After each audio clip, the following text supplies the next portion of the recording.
Hello नमस्ते, welcome to my YouTube channel which is Swati D Chauhan. So exactly एक साल पहले मैं अपने गांव गई थी। इसी टाइम पे मेरा मतलब है गणेश चतुर्थी पे। और एक साल बाद अगेन कल गणेश चतुर्थी है और मैं अपने गांव जा रही हूँ गणेश चतुर्थी के लिए, जिसे हम जागड़ा भी कहते हैं। हमारे गांव में चालदा महाराज जी हैं, तो उनके होने पर ये जागड़ा और भी ज़्यादा ग्रैंड तरीके से मनाया जाता है। बहुत रश होने वाला है, बहुत भीड़ होगी, क्राउड होगा। बस बारिश ना हो तो शायद बहुत मज़े आने वाले हैं, नहीं तो थोड़ा सा काम ख़राब हो जाता है। सो कल गणेश चतुर्थी है और मैं आज गांव जा रही हूँ। मौसम बहुत ख़राब हो रहा है, बादल ही बादल आ रखे हैं। थोड़ी सी एक बुरा लगने वाली चीज़ ये है कि ये लास्ट गणेश चतुर्थी होगी, जागड़ा होगा और लास्ट दिवाली होगी, जो हम चालदा महाराज जी के साथ मनाने वाले हैं अपने गांव में। क्योंकि इस दिवाली के बाद चालदा महाराज जी हमारे गांव से प्रस्थान करने वाले हैं। बट मुझे ये नहीं पता है कि अभी वो डायरेक्ट हिमाचल के लिए प्रस्थान करेंगे या फिर जौनसार में शायद 1-1.5 साल रहेंगे। आई एम नॉट श्योर, वो मुझे गाँव जाके पता चल जाएगा। पर कोई बात नहीं, हम जितना टाइम है हम इंजॉय करेंगे। और ठीक है, 30-40 साल बाद कोई है क्या? हाँ, 30-40 साल बाद दोबारा से हमें ये मौका मिलेगा अगर हम रहे तो। बाकी देखते हैं। तो चलो मैं पैकिंग करती हूँ। मैंने सारा सामान निकाल दिया है, बस इसको बैग में डालना बाकी रह गया है और फिर हम निकलते हैं।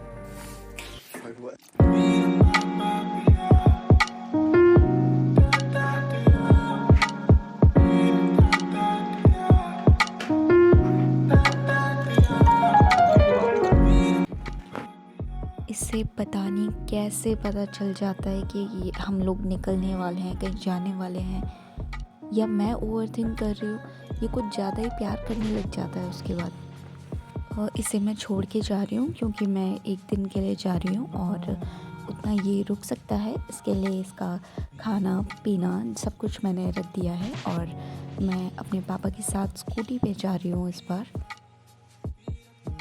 हमारे पिताजी को बहुत शौक़ है हर जगह रुकने का। हर एक से मिलते हुए जाएंगे, मैं वहाँ जा रहा हूँ, आप भी आ जाना। और घर से निकलते ही कुछ दूर चलते ही लोगों से तो मिलते हुए गए, लेकिन हमें खतरा हो रहा था बारिश का और हम 2 व्हीलर पे थे। हमने रिस्क ले लिया और निकल भी चुके हैं एंड टाइम पे, जबकि हम पहले जा सकते थे बट नहीं। वैसे हम भीगने वाले थे बट हमने एक स्टॉप ले लिया था और हम सैया पहुंच चुके हैं। आज इतनी भीड़, हर जगह इतनी भीड़, बहुत रश था, लेकिन ये नज़ारे पहाड़ों के ये मन को बहुत शांत करते हैं, बहुत सुंदर लग रहे थे। बरसात का टाइम है और जगह जगह पे इतने छोटे छोटे से वाटरफॉल से बने हुए थे, बहुत सुंदर लग रहा था। बट थैंकफुली हम गांव आराम से पहुंच गए और बिना भीगे, नहीं तो हमारा कुक्कड़ जम जाता। और सैया क्रॉस करते ही टेम्परेचर में बहुत ज़्यादा फ़र्क आ गया था, मुझे ठंड लगने स्टार्ट हो चुकी थी। स्वेटर मैंने डाला था बट वो बैग में था तो उससे मुझे छेड़ना नहीं था। एनीवेज, हमें ये बीच बीच में इतने प्यारी प्यारी सी बकरियाँ, सब क्यूट क्यूट छोटे छोटे से इनके मेमने भी थे। वो निकले ही थे तब तक हमें एक और हर्ड दिख गया बकरियों का। इतनी सुंदर सुंदर बकरियाँ और छोटे छोटे से उनके मेमने। बस फिर से मैंने नज़ारे एंजॉय करे और अपना स्टॉल ले लिया था। एटलीस्ट मेरी नाक तो ठंडी होने से बचे। और हम गांव पहुंच चुके थे।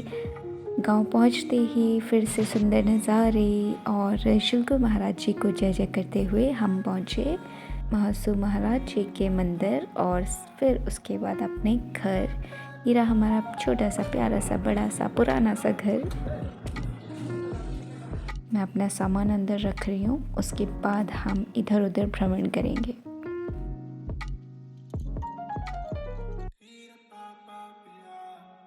एंट्री करते ही दादा दादी जी को प्रणाम करके हम चल दिए अंदर। और ये है मेरे क्यूट से प्यारे से ताऊ जी। तो मेरे ताऊ जी देख नहीं सकते हैं, तो मैं उनको ऐसे ही हर बार कभी पिंच करती हूँ या इनके गाल पुल करती हूँ कि पहचानो मैं कौन हूँ, पर वो समझ जाते हैं कि ऐसी हरकतें मैं ही कर सकती हूँ। साहब जी नमस्ते।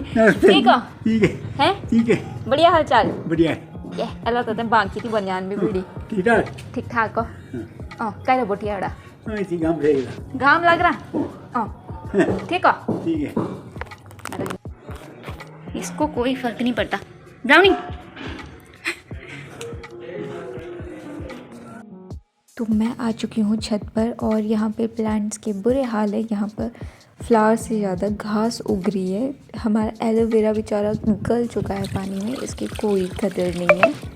एक्चुअली सब लोग इतने भीड़ में सब अपने अपने गेस्ट अटेंड कर रहे हैं, किसी को इसका ध्यान नहीं है और इसमें लिटरली कीड़े आ चुके थे।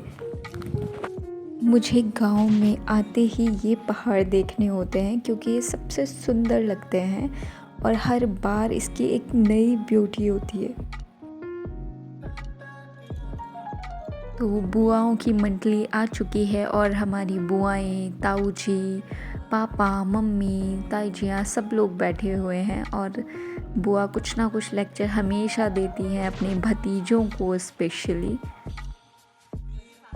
और अपना ज्ञान पूरा देने के बाद हमें खाने के लिए भी हमेशा कुछ ना कुछ ज़रूर लेके आती हैं। जैसे कि इनके लाए हुए इतने टेस्टी से अखरोट, ये कच्चे थे अभी पर इतने टेस्टी। हाँ, ये इसकी तासीर बहुत ज़्यादा गर्म होती है बट हम कंट्रोल ही नहीं कर पा रहे थे, और वैसे भी मूड़े के साथ तो ये बेस्ट कॉम्बिनेशन होता है।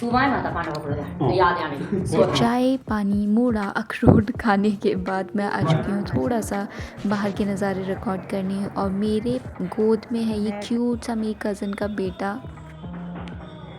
विवो के साथ थोड़ी सी मस्ती कर रही हूँ और उसके बाद हम चल दिए रात का भंडारा खाने के लिए। और यहाँ पे अलग अलग गांव से बहुत सारे लोग आए हुए थे। थैंकफुली ठंडा इतना नहीं था कि बाहर ना रुका जाए और हमने फुल ऑन मस्ती करी। प्रोग्राम था और इतनी तेज़ बारिश हो चुकी थी। उसके बाद हम थोड़ी देर के लिए हमने डांस किया, उसके बाद इतनी बारिश हुई लोग इधर उधर भाग गए, बट हम तो डिसाइड करके ही गए थे कि इस बार तो चाहे कितनी ठंड हो या बारिश हो, डांस तो हम पूरे अच्छे से एंजॉय करके करेंगे। और हमने किया भी। हमारे कपड़े, पूरे बाल इतने गीले हो चुके थे।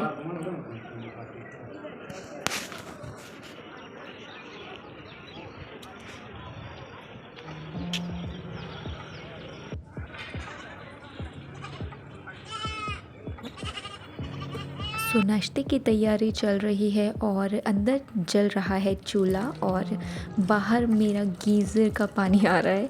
एक्चुअली ये पाइप चूल्हे से कनेक्टेड है तो वहाँ पे ऑटोमेटिक गर्म पानी आ जाता है।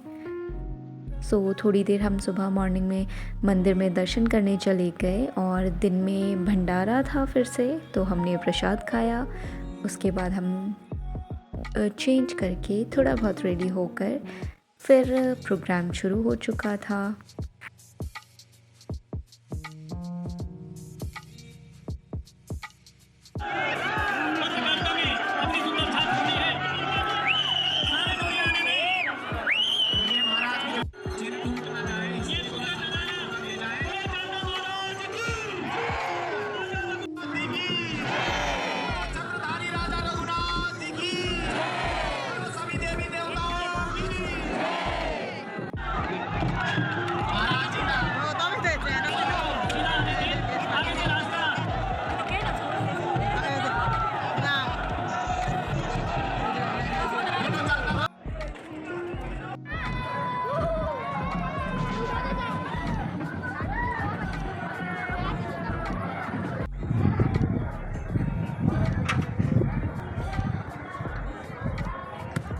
हेलो,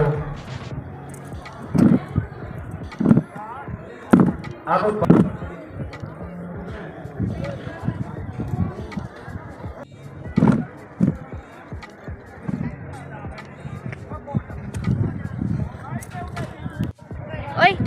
यहाँ देखो विभू सर, विभू सर।